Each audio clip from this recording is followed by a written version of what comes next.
November 15th, 2020, my wife was murdered. Now, I was sober going into that, sober during the experience, and then sober afterwards. I had so many feelings of anger towards God and resentment about the whole thing. I didn't even have all the details. Those just came out over time. And I clung to the group to get me through it.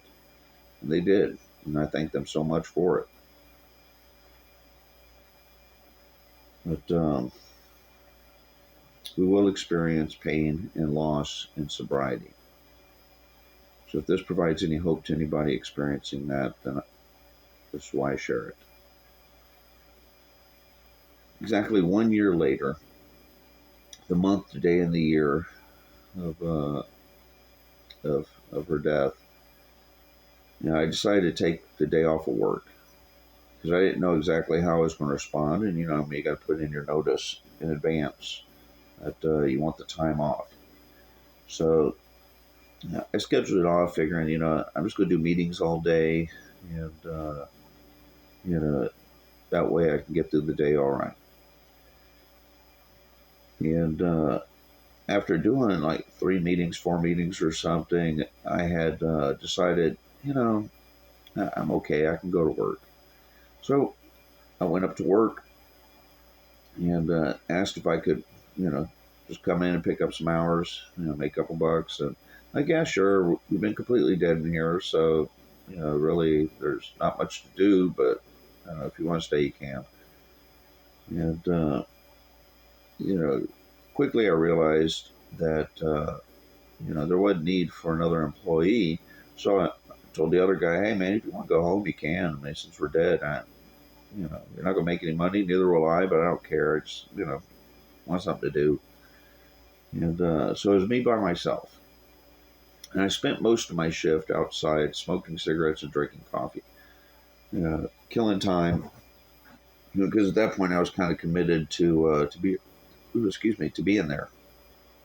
And but I was also aware that at 1:30 in the morning would be when would be the exact time. So just a couple minutes beforehand, I went outside and had my coffee, had my cigarette, and I'm looking up, and even though we were in the city, there were stars everywhere, and which was odd. There wasn't a cloud in the sky, and the wind was barely even blowing. And I'm just looking up, and I'm talking to God, and I'm talking to Jeannie. Now Jeannie was a short little teapot of an Austrian woman. Uh, she's very robust and enthusiastic, and she could light up a room everywhere she went. And so I'm looking up at the stars, and I'm talking to them, and I'm asking Jeannie, "What star are you hiding behind?" I'm kind of hoping that by some strange circumstance, I'll see like a shooting star, or some other star will twinkle just a little bit different, or something. I mean, just But I kept asking, "What star are you hiding behind?" Because I know you're looking at me. I just can feel it. And then something caught my attention out of the corner of the eye. And I sat there and I'm just watching it.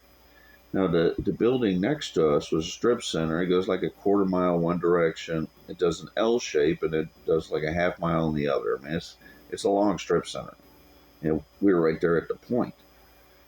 And I noticed something coming perpendicular to the building. Right, and there was 1:30 in the morning. There's nobody there in the parking lot anywhere. And I'm noticing this balloon. And literally, it's like it just came out of the building. Because I couldn't tell where it came from. And it scooted through the parking lot, and it's moving about this pace right here. Because it had the strings hanging down and some plasticky type stuff at the bottom, which was holding it down.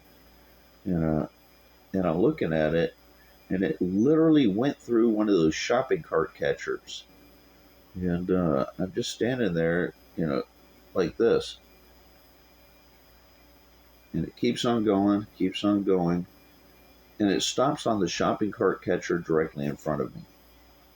And you know, I was just totally flabbergasted. Because here I am, I'm talking to God, reaching out to Jeannie, asking, which star you're hiding behind, right? And the balloon comes out of nowhere, and that sounds pretty cool and all, but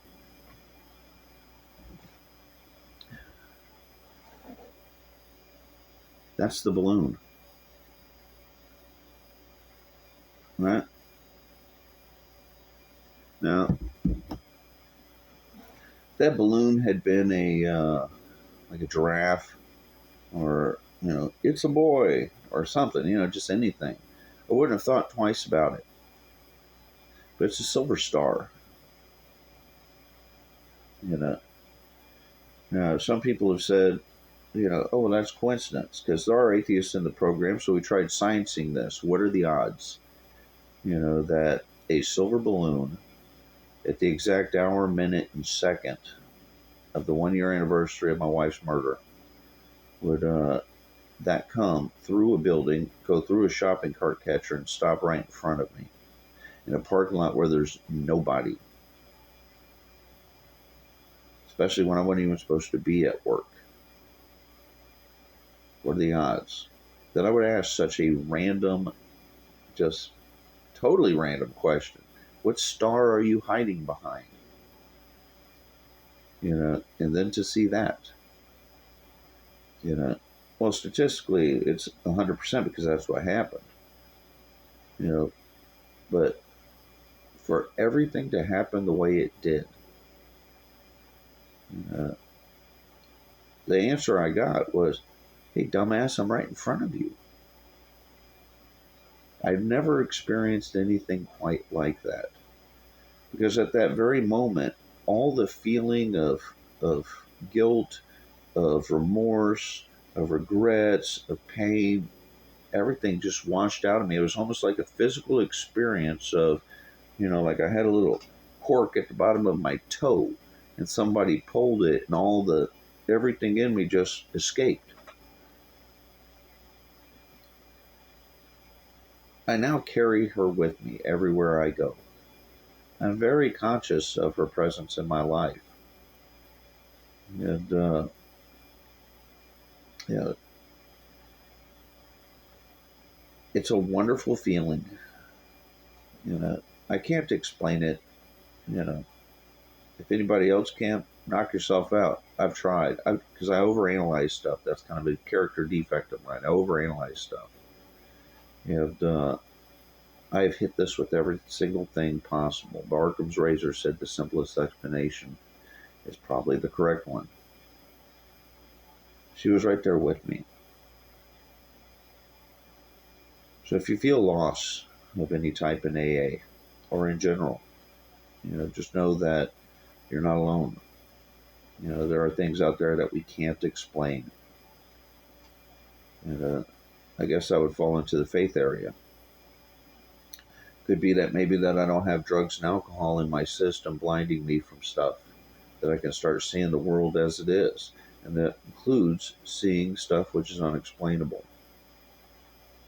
And, why did I get sober this go around instead of other ones? I don't know.